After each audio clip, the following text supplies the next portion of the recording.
Hello. Thanks so much for coming in. That was so cool. Can you please introduce yourselves and tell us a bit more about what you performed today? Well, we are Kaira, and we're a duo together, Pianist, and how would you describe yourself? So I come from a dance background originally, but I do sort of specialised in non-verbal movement-based performance, not specifically in the dance sphere anymore. And yeah, we came together because we've just got a specific sort of vision of arts working well together and trying to cross them over. And the performances we did today, the first time we'd be able to sort of come together in a year. We could talk about the cathedral first. Yeah, absolutely, which is the second piece. So they kind of slightly merged together. I started walking in a square as you were clearing up the poem, which kind of like led the two together. Yeah, and we was focused on trying to think about space and how you can show space, and then how you can sort of own it and make it your own, personify it. And that led us to sort of consider sculpture, because we kind of came to the conclusion that sculpture is as much about the space around it as the space that it takes up. And we really found this. I was particularly drawn to Rodin sculpture, and we got the name from the cathedral, which is a sculpture of two hands with just a small amount of space in between. And I just found that so interesting to see, the sort of contrast between the stone and the sort of concept behind it. And we were playing with that quite a lot. And that also influenced the piece that you decided to work with? Yeah, the Brahms Variations, because they are a lot about sort of time and taking space and how things transpire, sort of, and how you sort of have to envisage what's coming at the end, at the very beginning as well. And so there's a lot of interesting things going on with space and time. And actually it really tied in nicely because the Brahms is quite like a beginning venture, and it links to the sculptures because actually Rodin envisaged sort of putting all his sculptures together on this large gate inspired by the Divine Comedy. I don't think it really came into fruition in his lifetime, and it's kind of the same here, that the main components of the Brahms actually are technically missing right now from our project, but we're sort of envisaging them happening in the future. And then with the Plath and the Lady Lazarus, do you want to say a little? So the Lady Lazarus was basically all about relationships.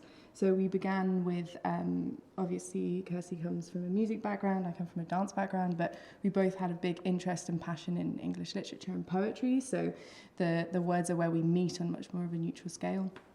And it's really interesting because it actually became the poem as an entity, and then the physical object of having the poem in space, and also the music and the movement all became ways that we were communicating. I feel like it's a conversation that's happening. Yeah, you were saying that earlier. So it's kind of a backwards and forwards with these three languages that actually blend.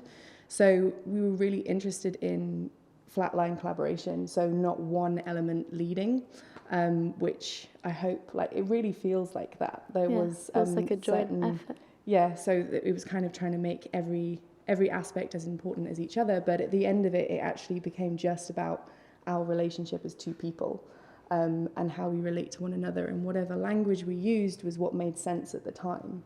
So we were trying to just bleed across boundaries of communication. And I guess it was interesting because we started working on this about 18 months ago, and actually the concept of Lady Lazarus and rising again and rebirth with what's happening now in the world seems so apt. And I remember at the time we talked about it, and I said, actually, I feel like in my own process as an artist, I kind of had like the first two rebirths, and I wonder what the third one's going to be. And this was just before the pandemic, which was quite an interesting, like, predetermined. But I think, and also because we did so many rehearsals on Zoom, didn't we, for about 12 months? So coming together and working out how things work, but then Literally is like it's something new again. So it's an old project, but it's actually only really formed in the last week in the way that it is now.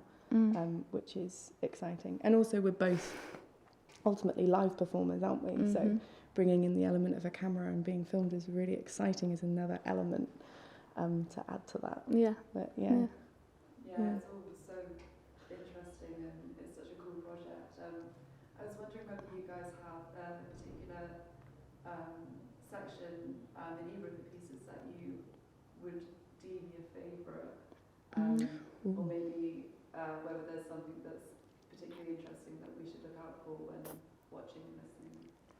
Have you got a favourite moment?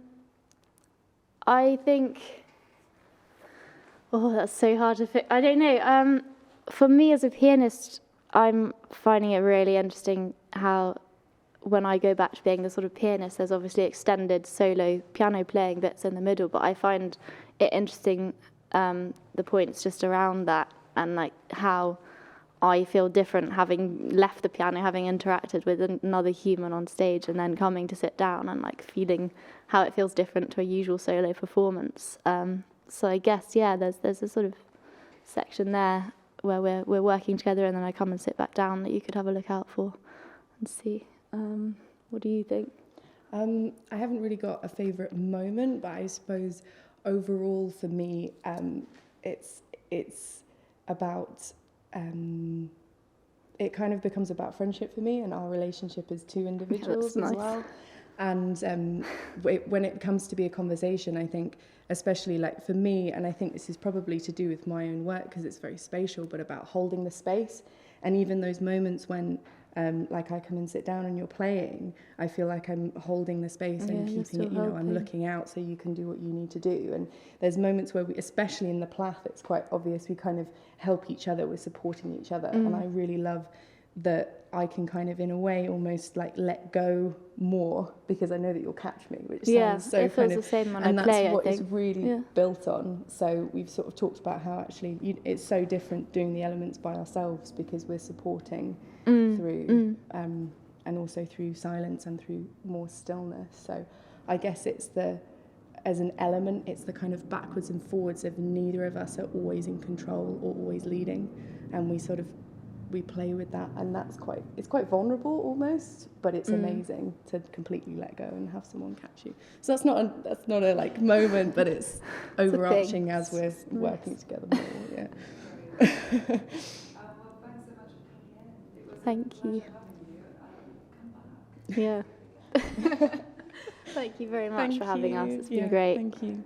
Thanks.